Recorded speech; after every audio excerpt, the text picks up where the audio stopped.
രൂക്ഷമായ വോൾട്ടേജ് ക്ഷാമത്താൽ വർഷങ്ങളായി ദുരിതം അനുഭവിക്കുകയാണ് വായാട്ടുപറമ്പ് കരിവേടൻകുണ്ട് നിവാസികൾ. കൃഷിയിടങ്ങളിലേക്ക് മോട്ടോറുകളിൽ വെള്ളം എത്തിക്കാൻ പോലും സാധിക്കാതായതോടെ പലരുടെയും കൃഷി ഉണങ്ങി നശിച്ചു.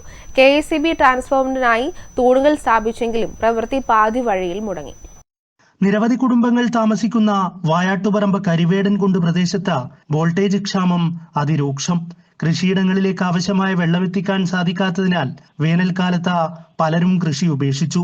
വീടുകളിൽ ഫാനുകൾ പോലും പ്രവർത്തിക്കുന്നില്ല. നാട്ടുകാരുടെ നിരന്തരമായ ആവശ്യങ്ങൾക്കൊടുവിൽ കേരള സർക്കാരിന്റെ ദ്യുതി പദ്ധതിയിൽ ഉൾപ്പെടുത്തി KECB ട്രാൻസ്ഫോമർ സ്ഥാപിക്കാനുള്ള പ്രവൃത്തി ആരംഭിച്ചിരുന്നു. ഫെബ്രുവരി മാസം അവസാനത്തോടെ പ്രവൃത്തി പൂർത്തീകരിക്കുമെന്നതായിരുന്നു നൽകിയിരുന്ന വാഗ്ദാനം. എന്നാൽ പ്രാരംഭഘട്ട പ്രവർത്തനങ്ങൾ തുടങ്ങിയപ്പോൾ തന്നെ പദ്ധതി മുടങ്ങി.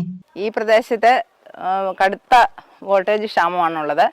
നമുക്ക് ഒരു ബൾബ് പോലും കത്തിക്കാൻ പറ്റാത്ത ഒരു സാഹചര്യമാണ്. ഒരു ഫാൻ വർക്ക് ചെയ്യാനോ അല്ലെങ്കിൽ ഒരു മോട്ടോർ വർക്ക് ചെയ്യാനോ, അതായത് ഇലക്ട്രോണിക് ഉപകരണങ്ങളൊന്നും തന്നെ വർക്ക് ചെയ്യാൻ പറ്റുന്നില്ല. അപ്പം ഞങ്ങളുടെ ഏറെ കാലത്തെ കാത്തിരിപ്പിന് ശേഷമാണ് ഇങ്ങനെയൊരു ഫണ്ട് അനുവദിച്ച് ഇവിടെ ഒരു ട്രാൻസ്ഫോമർ സ്ഥാപിക്കാനായിട്ട് ഉള്ള അനുമതി വന്നത്. പക്ഷേ അതിൻ്റെ തുടർ നടപടികളൊന്നും നടക്കുന്നില്ല. കൃഷിയിടങ്ങളെല്ലാം ഉണങ്ങി നശിക്കുകയാണ്. അതായത് വെള്ളത്തിന് ക്ഷാമം ഉണ്ടെങ്കിൽ തന്നെയും ഉള്ള വെള്ളം പോലും പറമ്പിൽ ഒഴിക്കാൻ പറ്റാത്ത ഒരു സാഹചര്യം അങ്ങനെ ആണ് ഇപ്പോൾ ഉള്ളത്. ട്രാൻസ്ഫോമർ നിർമ്മാണത്തിന് ആവശ്യമായ സ്റ്റേ വയർ കിട്ടാനില്ല എന്നതാണ് KECB നൽകുന്ന വിശദീകരണം.